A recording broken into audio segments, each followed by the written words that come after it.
গত পর্বে আমরা দেখেছি বাংলাদেশ কিভাবে পারমাণবিক শক্তির পথে হাঁটা শুরু করল, কিভাবে তৈরি হলো রূপপুর নিউক্লিয়ার পাওয়ার প্ল্যান্ট। কিন্তু আজকের প্রশ্ন, এই প্রকল্পের আসল খরচ কত? আমরা কি সত্যিই নিরাপদ? এই বিদ্যুৎ কি আমাদের জীবন বদলাবে? আজ আমরা জানব সেই অজানা দিকগুলো। চ্যাপ্টার 1, অর্থনীতি, সংখ্যার পেছনের সত্য। রূপপুর প্রকল্পের মোট খরচ প্রায় $12.65 বিলিয়ন। এই অর্থের বেশিরভাগই এসেছে রাশিয়া থেকে ঋণ হিসেবে। লোন স্ট্রাকচার সহজভাবে বললে দীর্ঘমেয়াদী ঋণ, কম সুদ, তুলনামূলক কয়েক দশক ধরে পরিশোধ, কিন্তু সুদ যোগ হয়ে মোট টাকা অনেক বেড়ে যায়।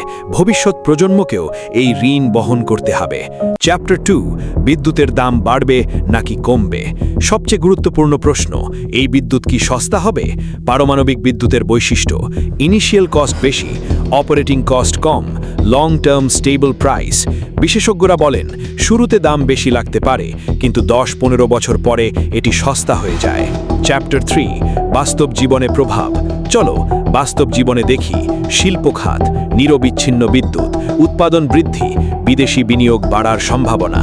শিক্ষা, স্টেবল ইলেকট্রিসিটি, ডিজিটাল লার্নিং সহজ। স্বাস্থ্য, হাসপাতালের আনইন্টারাপ্টেড পাওয়ার, জীবন বাঁচানো সম্ভব।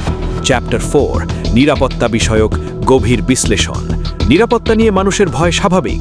রূপপুরে ব্যবহৃত প্রযুক্তি জেনারেশন 3+, অ্যাডভান্সড সেফটি ডিজাইন। এখানে রয়েছে passive cooling, automatic shutdown, double containment. এগুলো আগের দুর্ঘটনার শিক্ষা থেকে তৈরি। Chapter 5, worst case scenario, hypothetical. ধরো সবচেয়ে খারাপ পরিস্থিতি হলো system failure, human error, natural disaster. এই ধরনের ঘটনা আমরা দেখেছি Chernobyl disaster, Fukushima nuclear disaster. তবে আধুনিক প্রযুক্তিতে এই ঝুঁকি অনেক কমানো হয়েছে। চ্যাপ্টার 6, ভৌগোলিক ঝুঁকি। বাংলাদেশের বিশেষ চ্যালেঞ্জ, বন্যা, নদী ভাঙন, ভূমিকম্প, লো টু মডারেট। রূপপুর নির্মাণে এসব বিষয় বিবেচনা করা হয়েছে।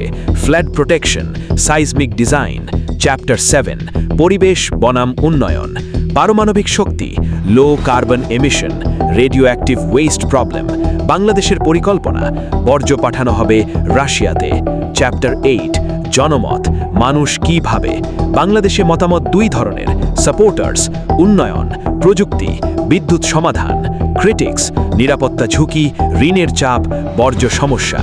চ্যাপ্টার 9, বিশ্বে বাংলাদেশের অবস্থান।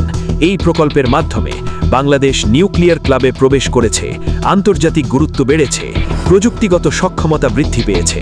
শেষ কথা, পারমাণবিক শক্তি কখনোই শুধু বিদ্যুৎ না, এটি অর্থনীতি, রাজনীতি, বিজ্ঞান, ভবিষ্যৎ। বাংলাদেশ এখন একটি ক্রসরোডসে দাঁড়িয়ে। সঠিক ব্যবস্থাপনা সমান সফলতা, ভুল সিদ্ধান্ত সমান ঝুঁকি। কিন্তু এখনও সবচেয়ে বড় প্রশ্নগুলো বাকি। রূপপুর কি লাভ দেবে? আরও নিউক্লিয়ার প্ল্যান্ট হবে? রিনিউয়েবল এনার্জি কি নিউক্লিয়ারকে রিপ্লেস করবে? এই প্রশ্নগুলোর উত্তর জানতে পার্ট 3 মিস করো না।